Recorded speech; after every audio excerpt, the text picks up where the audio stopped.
여러분 행복하세요?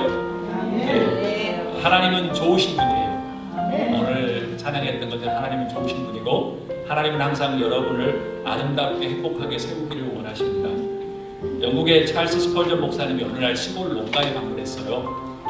농가의 마당 한쪽에 큰 풍향기 하나가 바람 부는 대로 이리저리 돌고 있었어요. 스펄전 목사님은 그 모습이 흥미롭게 생각해서 가까이 가서 관찰을 했습니다. 목사님은 궁금한 나머지 더욱더 가까이 가서 다가갔어요. 그런데 거기에 풍향계 밑에 어떤 표시가 하나 있었어요. 글자 같은 표시. 그곳에 이렇게 적혀 있었어요. 하나님은 사랑이시라. 하나님은 사랑이시라. 요한일서 4장 16절 말씀이 있어요. 그래서 목사님은 집주인에게 물었지요. 설마 하나님의 사랑이 바람 부는 대로 바뀐다는 뜻은 아니겠지요? 라는 것이었죠. 그러자 농부는 웃으면서 대답을 합니다. 물론입니다. 정말이지요. 바람이야 어떠한 방향으로 불든지 간에 하나님의 사랑은 여전히 변함이 없다는 뜻. 거기에서 그 말씀을 접어 놓았지요. 라고 이야기했습니다. 그렇습니다. 하나님은 사랑이십니다. 하나님의 사랑은 변함이 없으십니다. 다만 인간의 말과 혀가 매번 여름철, 장마철에 비 내리는 것처럼 이랬다 저랬다 날씨처럼 변화무쌍하기에 그리고 말만 하고 행동은 내팽개치듯 언행일치가 되지 않기 때문에 문제이겠지요. 풍향계가 바뀌어도 하나님의 사랑은 변함없습니다. 불행하게도 문제는 마음에도 없는데도 마음이 아직 부족한데도 말과 혀로 사랑하는 것이 최고라고 생각하는 이 세상의 문화가 우리 교회 안에도 점령되어 있다는 겁니다. 지난주 우리는 인간이 직면한 딜레마에 대해서 이야기드렸습니다. 4가지 딜레마. 첫 번째 딜레마는 이겁니다. 인간은 자신은 보지 못하고 남의 것만 본다는 겁니다. 모든 사람이 그런다는 것이 아니라 대부분 많이 그렇죠. 두 번째 딜레마. 인간은 겉과 속 중심이 다를 수도 있다는 겁니다. 세 번째 딜레마. 인간은 겉과 속이 다른 것에 중독되거나 만성이 될 수 있다는 겁니다. 그래서 그것이 옳은 양 살아가지만 전혀 옳지 않다는 것이죠. 네 번째, 인간은 그 만성과 중독과 만성을 통해서 아주 위선적인 존재가 될 수 있다는 겁니다. 겉으로는 전혀 모릅니다. 근데 위선적인 존재가 될 수 있다는, 그게 기독교 안에서 인간이 직면할 수 있는 4가지 딜레마입니다. 기독교 신앙 밖에서는 겉만 잘해도 별 문제가 없습니다. 겉만 잘해도 아주 성공했다고 이야기할 수 있습니다. 당연히 세상적인 성공과 명예를 얻을 수도 있습니다. 누가 뭐라고 하지도 않습니다. 그런데 신앙은 조금 달라집니다. 왜요? 하나님은 사랑이시고 하나님은 사랑으로 사람을 창조하셨기 때문에 그렇습니다.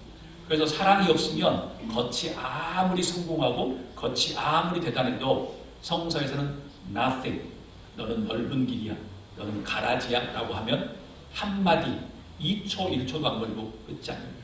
그래서 기독교는 아주 위대한 종교이기 때문에 제가 말씀드리고, 그래서 말과 혀라는 말이 별것도 아닌 흔한 이야기지만 우리 기독교를 갖다가 아주 통째로 전복할 수 있는 단어이기도 합니다. 오늘은 말과 혀로만이라는 제목으로 두 번째 함께 나누고자 합니다. 우리 다 함께 요한일서 3장 13절에서 14절 한 목소리를 읽도록 하겠습니다. 형제들아, 세상이 너희를 미워하여도 이상히 여기지 말라. 우리는 형제를 사랑함으로 사망에서 옮겨 생명으로 들어간 줄을 알거니와 사랑하지 아니하는 자는 사망에 머물러 있느니라. 아멘. 사랑하는 예배자 여러분, 요한 사도가 교회 공동체에게 지금 이야기하는 겁니다. 세상이 너희를 미워하여도 이상하게 여기지 말라라고 이야기합니다. 왜 놀라지 말아야 할까요? 그게 저의 퀘션입니다. 곰곰이 생각해 보아야 합니다. 바꿔 말하면 이거예요. 세상이 우리를 미워한다는 것은 당연한 것이라는 거예요. 그래서 제가 여러분에게 새벽 예배나 수요일날 이야기하는 겁니다. 지금 세상에 너무나도 잘 나가고 있다, 별 문제가 없다 라고 생각하시면 지금 내가 신앙이 잘못될 가능성이 거의 3분의 2가 넘어갈 겁니다. 내 삶 너무 문제가 없어. 그러면 신앙하고 지금 정반대로 가고 있는 겁니다. 왜 그럴까요? 지난주에 제가 여러분에게 말씀드렸습니다. 기독교의 힘은 무엇이라고 했지요? 다 함께 따라합니다. 전복이에요. 기독교는 역사 속에서 전복의 성질을 가지고 있었어요. 그래서 기독교가 들어가는 세상은 바뀌었어요. 바뀐 게 아니라 180도 뒤집어졌어요. 업사이드 다운, 그 다음에 다운사이드 업이 됐다는 거예요. 그래서 개혁이라고 표현해요. 혁신이라고 표현해요. 변혁이라고 표현해요. 그래서 더 할 나위 없는 단어가 전복이었어요. 그래서 지금 세상에서 너무 편하고 좋다라고 생각하면 내 신앙이 잘못될 확률이 많다는 거예요. 이미 잘못되어서 잘 모르는 거. 그걸 뭐라고 제가 이야기했어요? 딜레마에서 지금 중독이 되고 만성이 되어서 위선으로 되어서 이게 잘못된지를 모르고 있다는 거예요. 복음의 전형적인 성격이에요. 그래서 어느 시대든 복음이 들어가면 그 시대가 바뀌고 그 시대가 변혁이 일어나요. 시간적인 차가 있을지언정. 그런 연유로 세상이 기독교인을 싫어할 수밖에 없다는 거예요. 존중받을 수가 없어요. 그럼 복음의 성질 외에 그들이 기독교인들을 싫어하는 정확한 이유는 무엇일까요? 솔직히 뭐 잘못한 것도 없는데 싫어하고 미움을 받기도 해요. 이유가 무엇일까요? 우리 다 한 목소리로 읽도록 하겠습니다. 신앙인은 진정한 사랑을 하기 때문이다. 신앙인은 진정한 사랑을 하기 때문에 그래요. 바로 14절에 답을 제공하고 있어요. 우리는 형제를 사랑함으로 사망에서 옮겨 생명으로 들어가는 자란다. 사랑하지 아니하는 자는 사망에 머물러 있다. 아주 중요한 말씀이에요. 우리가 영원한 생명에 들어간 것을 알 수 있는 방법이 있다고 하는데 그것을 무엇이라고 이야기해요? 14절에 형제를 사랑하는 것이라고 이야기해요. 더욱 강하게 말하지요. 사랑을 하지 않는 사람은 어디에 머물러 있다고 14절에 이야기해요? 사망에 머물러 있다고 이야기해요. 요한사도는 몸에 불망하던 그 사랑하는 예수님, 스승이었던 예수님께서 말씀하셨던 말씀하고 똑같아요. 너희가 나를 따르는 제자를 어떤 것으로 증명한다? 사랑하는 것. 돈으로, 명예로, 건강함으로 증명하지 않는다고 말씀하셨어요. 한 구절도 성서에 없어요. 예배자 여러분, 왜 신앙이 세상이 신앙인을 미워할까요? 또한 미워할 수밖에 없을까요? 정답은 14절에 이야기했듯이 신앙은 중심에서 나오는 진정한 사랑을 하기 때문입니다. 사랑은 세상의 논리와 세상의 성공 전략과 세상의 거치대와 세상의 정치적인 머리 쓰는 수단들과 전혀 다르기 때문에 그래요. 즉 이것입니다. 세상 속에서 우리는 그들과 함께 잘 지내요. 세상 사람들과. 그렇지만 결정적인 순간에는 다른 길로 가야 돼요. 같이 길을 걷다가도 결정적인 갈림길에서는 우리는 진정한 사랑을 선택해야 돼요. 그렇지 않으면 우리는 넓은 길로 가서 그 사람들하고 똑같은 거예요. 아유, 그럴 거면 그냥 많이 놀고 살 걸 뭐하고 이렇게 살았나? 후회밖에 없을 거예요. 우리는 하나님의 공의, 예수님의 십자가, 부활, 구원, 사랑을 택해야 된다는 거예요. 영원히 같이 갈 수 없다는 거예요. 그래서 성서는 이야기하는 거예요. 요한사도는 세상이 너희를 미워할 것이라는 거예요. 미워할 수밖에 없다는 거예요. 그것은 요한사도의 말이 아니라 예수님도 그러셨거든요. 너희 부모들이 너와 등을 질 수도 있고 너희 사랑하는 아내와 남편이 등을 질 수도 있고 너희 자녀들과 등을 질 수도 있다고 예수님이 말씀하셨거든요. 왜요? 예수님이 가야 되는 길을 선택하기 위해서는 세상이 인정해주지 않거든요. 요약하면 이겁니다. 타인을 사랑하면 생명이고 겉으로 말과 혀로 무엇인가를 꾸미면 사망이라는 거예요. 14절 말씀입니다. 그래서 어둠의 세력은 겉만 잘해도 된다고 우리들을 계속 세뇌해요. 겉만 잘해도 해. 아유, 그 정도만 해도 아주 잘하는 거야 라고 이야기하죠. 그렇게 말하는 목사님께 설교를 들으세요. 그러면 나중에 결승점에 예수님이 안 계실 거예요. 다른 사람들도 없으실 거예요. 어둠의 세력은 이렇게 이야기할 거예요. 성공을 위해서 질주해. 바쁜 삶을 날마다 살아라고 이야기하겠죠. 돈을 위해서 죽어라고 뛰어. 돈을 많이 벌면 박수치고 존경하니까 내가 성공한 것처럼 보여라고 이야기하겠죠. 어둠의 세력은 현대인들에게 절대 진정한 사랑을 위해서 뛰라고 말하지 않아요. 진정한 사랑을 위해서 뛰면 성공하지 못합니다. 그럼 세상에 문제가 생기거든요. 세상에 싸움이 사라지거든요. 싸움을 하면서 무슨 자기가 사랑이 있다고 말하면 안 되거든요. 모함과 비판과 부정과 부패와 차별과 사기와 거짓과 살인들이 사라지거든요. 그래서 영적으로 세상이 신앙인을 미워할 수밖에 없는 거예요. 미워해야지 정상인 거예요. 그것은 요한사도가 이야기한 것이 아니라 예수님이 이야기한 거고 저의 경험상도 그래요. 신앙인들이 자신들과 다른 길을 걸어가는 것을 미워하고 두려워할 수밖에 없는 거예요. 부러움도 있지만 그 부러움대로 자기가 살지 못하기 때문에 미워할 수밖에 없다는 겁니다. 예배자 여러분, 중심에서 우러나오는 진정한 사랑의 신앙인으로 다시 태어날 수 있기를 주님으로 소원합니다. 아멘. 미움을 받고 두려워하는 신앙의 소유자가 되라는 말씀입니다. 다른 사람들이 보고 두려워할 정도의 진정한 사랑을 소유하는 그 신앙. 헤이, 저 인간이 교회를 다니면 헤이, 나보다 별로 삶도 못 살면서 이러면 벌써 끝장이라는 거예요. 그 사람들이 우리를 잘 알지는 못하지만 어떻게 그 사람들이 우리를 알겠어요? 예배자 여러분, 우리 안에 정말 저 사람은 다르구나, 나랑 같이 갔으면 좋겠는데 저 사람은 다르구나 라는 그런 미움, 영적인 미움을 받는 여러분의 신앙이 될 수 있기를 주님으로 축복합니다. 우리 다 함께 15절 말씀을 큰 소리로 읽도록 하겠습니다. 그 형제를 미워하는 자마다 살인하는 자니 살인하는 자마다 영생이 그 속에 거하지 아니하는 것을 너희가 아는 바라. 다시 한번 읽습니다. 그 형제를 미워하는 자마다 살인하는 자니 살인하는 자마다 영생이 그 속에 거하지 아니하는 것을 너희가 아는 바라. 그럼 왜 말과 혀로 사랑하지 말라고 할까요? 왜 말과 혀로라는 개념이 기독교에서 그렇게 중요할까요? 우리 다 한 목소리로 큰 목소리로 읽도록 하겠습니다. 미움은 곧 영적인 살인이며 살인은 곧 영적인 사망이다. 이건 저의 이야기가 아니라 15절 말씀입니다.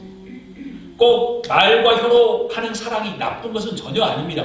제가 말씀드렸습니다. 연습으로도 좋고 좋습니다. 그런데 그것이 계속 반복되고 몇십 년이 반복이 되고 몇 년이 반복되면 중독이 되고 만성이 되고 위선적인 존재가 돼서 어둠의 종이 됩니다. 어둠의 사역자가 되는 거예요. 그래서 가는 곳마다 문제를 일으키죠. 그런데 성서에서 비유적으로 말하는 말과 혀는 대부분 부정적으로 사용됩니다. 현실적으로 사람들이 마음속에 미움을 가지고도 말과 혀로도 사랑하기 때문에 그래요. 위선적인 존재들이 세상에 많기 때문에 그래요. 인간의 난제인 딜레마예요.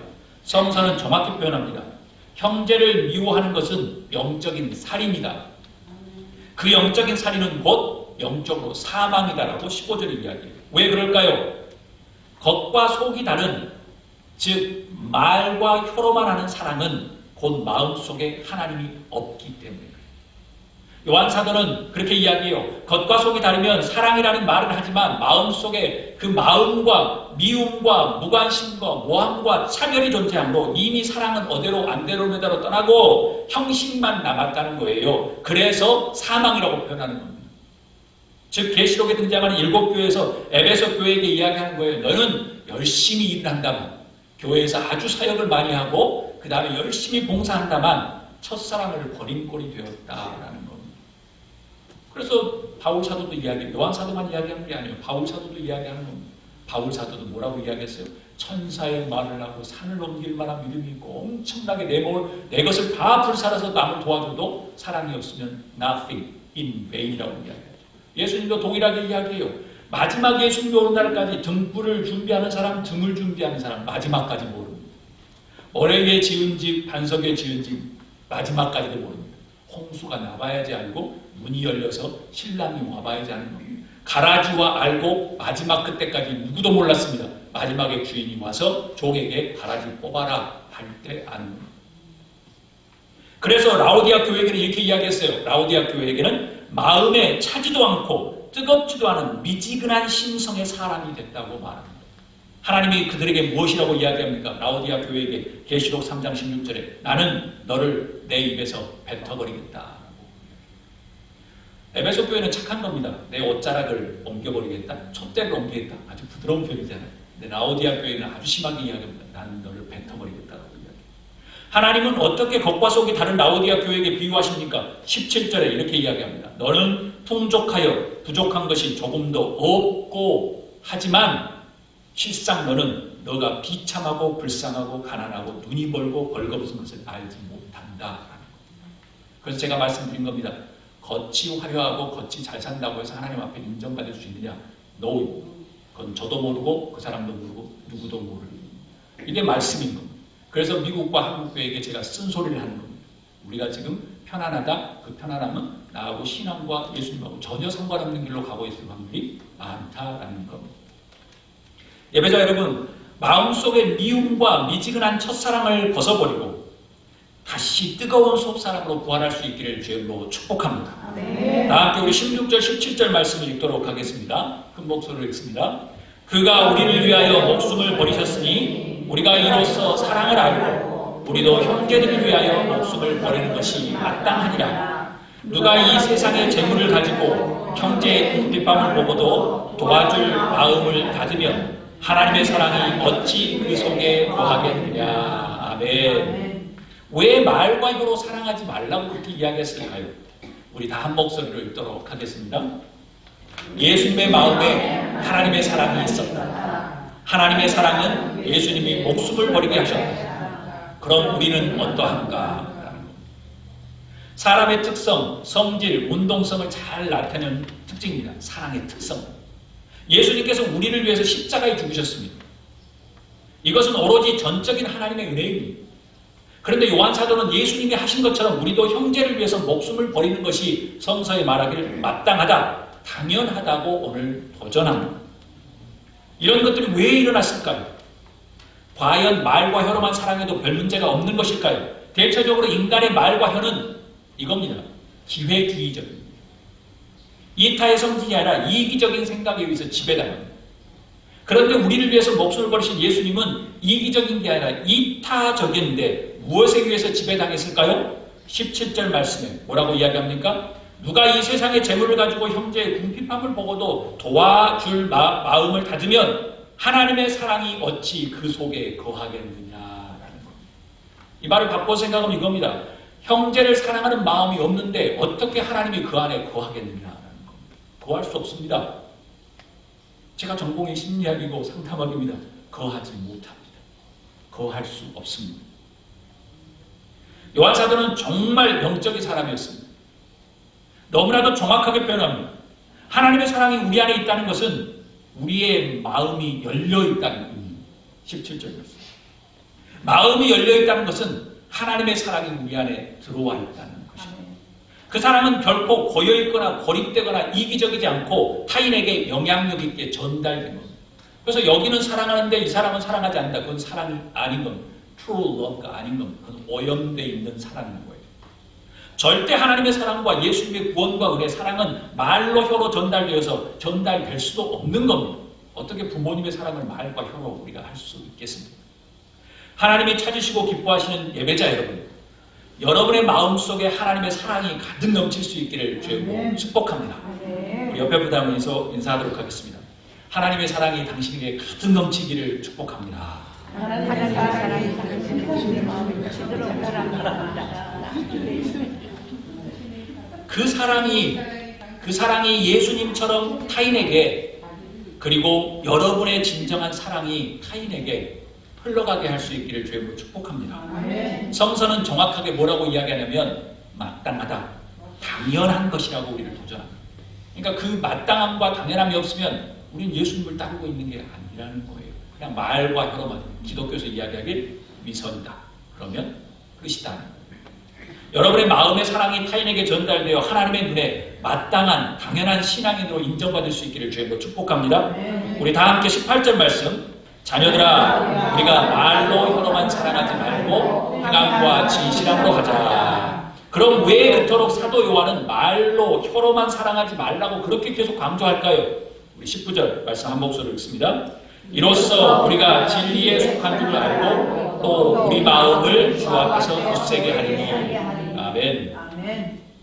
이 말씀을 제가 19절로 세 번역을 읽도록 하겠습니다. 이렇게 함으로써 우리가 진리에서 났음을 알게 될 것이다.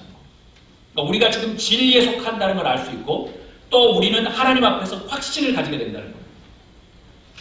왜 그렇게 말과 혀로만 사랑하면 안 될까요? 우리 다 한 목소리로 읽도록 하겠습니다. 중심으로 사랑해야만 진리에 속한 것이다. 19절 제가 다시 읽습니다. 이렇게 함으로써 어떻게 해요? 말과 혀로만 사랑하지 않음으로써 우리가 진리에서 났음을, 어디에서 나요? 예수님에게서 났음을 우리가 안다는 거예요. 그리고 또 우리는 하나님 앞에서 확신을 가지게 돼요. 우리가 확신이 뭐죠? 구원의 확신, 하나님 앞에서 영생의 확신, 하나님의 자녀로서의 확신이 된다는 거예요. 그래서 그것이 없으면 우리 말로만 혀로만 우리가 하는 거지 전혀 하나님 앞에서 인정을 받을 수 없다는 거예요. 그래서 중심으로 사랑해야만 우리는 진리에 속하는 것입니다. 이로서라는 표현은 앞구절에 이야기하는 거예요.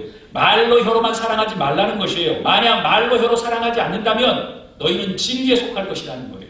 따라서 중심으로 사랑해야만 하나님 안에서 진리 안에서 거할 수 있다는 말.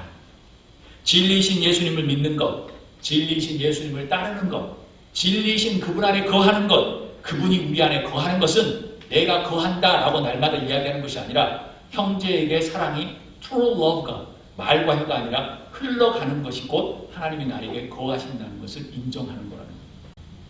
진리 안에 거하는 것과 또 무엇이라고 이야기합니까? 우리 한 목소리로 읽도록 하겠습니다.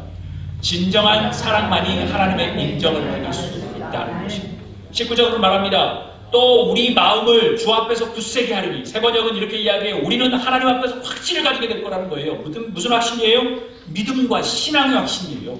그래서 마음과 중심으로 사랑해야만 하나님의 신앙과 확신이 우리 안에 주어진다는 거예요. 믿는다는 거예요.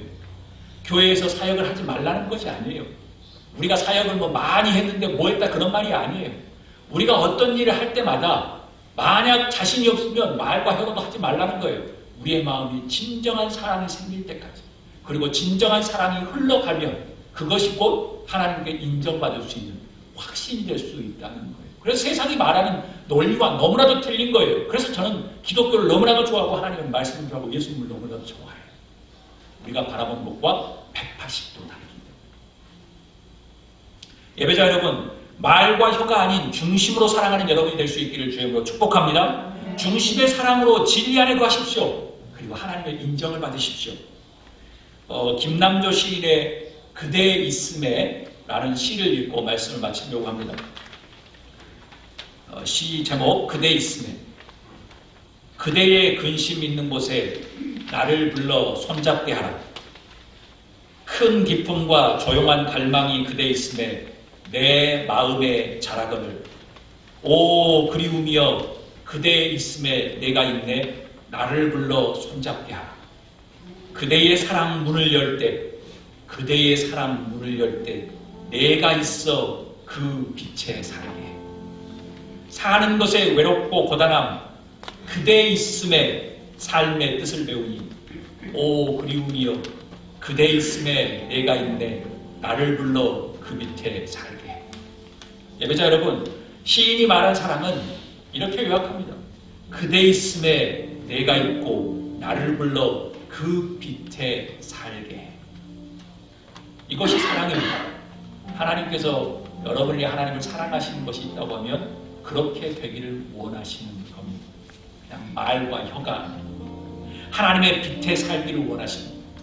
한 주간도 하나님의 사랑이 중심 마음속에서 끓어오르는 행복한 삶을 살 수 있기를 주님으로 축복합니다. 말과 혀가 아니라 조금 주춤하십시오. 조금 더 생각하십시오. 쉽게 말하지 마세요.